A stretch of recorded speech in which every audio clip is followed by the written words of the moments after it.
Au cours de cette réunion d'évaluation, le directeur de la régulation postale à l'Agence de régulation des postes et communications électroniques a fait savoir aux opérateurs postaux que sur un total de 14 qui exercent sur le territoire national, 3 d'entre eux seulement respectent leur cahier de charge. Le reste foule au pied les dispositions légales. Un jour après notre contrôle, un mois après, on s'est rendu compte que seulement quelques opérateurs ont commencé à corriger les griefs qu'ils présentaient lors de notre passage. Et ceci n'est pas correct. La loi prévoit des sanctions contre ceux qui ne respectent pas ces dispositions.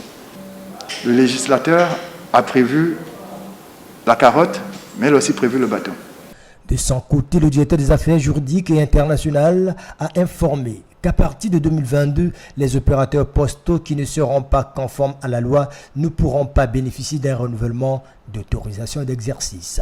Ce n'est pas normal qu'un opérateur postal n'ait pas de bureau, n'ait pas d'entrepôt, ce n'est pas normal. Quelqu'un vous remet un colis et vous ne savez même pas là où le retrouver en cas de perte. Et donc nous avons rappelé cela aux opérateurs existants et nous leur avons dit, dans le cadre de la protection des consommateurs, dorénavant, tout opérateur devrait donc respecter ces nouvelles conditions qui vont être fixées sous peu par décision du régulateur.